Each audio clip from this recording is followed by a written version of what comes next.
Yo mga idol, kamusta? Sports Talk PH nga pala.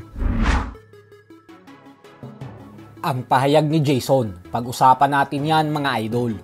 Ngunit bago ang lahat ay huwag kakalimutang mag-subscribe at i-click ang notification bell button for more sports talk. So sinabi nga po kahapon ng kapatid at head trainer ni former 3 Division Champion General Casimero na si Jason Casimero sa Facebook Live ni Ryan Lugas na ang sakit lang daw isipin na kinailangan nilang magpatalo para sa mas malalaking plano. Kailangan siguro natin magpatalo para sa mga plano. Basta masasabi ko lang, kailangan natin magpatalo para sa mga plano. Pero ang sakit, no? Kailangan mong gawin yun para lang sa plano. Suspetsya naman ng mga fans na ang sinasabing malaking plano na ito ay ang inaasahang laban ni Casimero at ng Mexican former 2 Division Champion Luis Neri na siyang posibleng ganapin sa buwan ng Marso sa susunod na taon.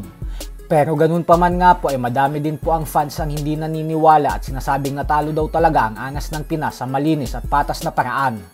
Habang si Casimero naman mismo ay sinabi kahapon sa kanyang Facebook Live na nakakatamad daw kasing mag-ensayo kapag wala namang binatbat ang kalaban mo sa'yo. Langgal na talaga mag-ensayo pag yung kalaban mo walang binatbat sa'yo. Kaya naman kayo na lang po ang humusga kung ano sa palagay nyo ang tunay. Kung sinadya ba talaga nilang magpatalo o kaya naman ay sadyang natalo lang talaga sila ni Kyonosuke Kameda. Sa kabilang banda naman mga idol ay agaw eksena nga po ang naging laban ng undefeated Pinoy contender na si AJ Pasiones sa undercard ng World Title Defense ni Pedro Taduran sa Trinlain Manila Countdown. Ito po ay dahil tinalo nito via second round knockout ang kapwa Pinoy knockout artist na si Geraldine Ocranit. Pero hindi po ito basta-bastang knockout lang dahil talagang nakatulog at nawala ng malay si Geraldine nang dahil sa kanyang pamatay na counter. Kaya naman sana ay okay lang ang kalagayan ngayon ni Geraldine. Ganun pa man ay dahil po sa panalong ito ni Pasiones ay umabante na ang kanyang napakalinis na undefeated record sa 12 wins with 7 knockouts at walang talo. Habang si Geraldine naman ay lumagapak sa 5 wins with 5 knockouts at 2 talo.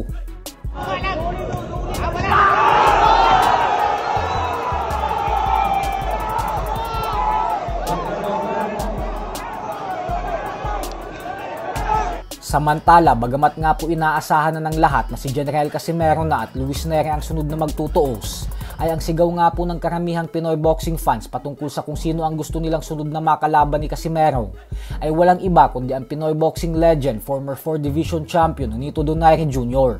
At dito nga po ay sumagot si Casimero na handa daw siyang labanan si Donaire. Basta sa 122 pound super bantamweight division dapat gaganapin ang kanilang sagupaan, hindi daw sa 118 pound bantamweight division. Bukod kay Donaire ay gusto ding makita ng mga Pinoy na magtuos si Casimero at ang former unified super bantamweight champion Marlon Tapales. So hanggang dito na lang po muna tayo mga idol.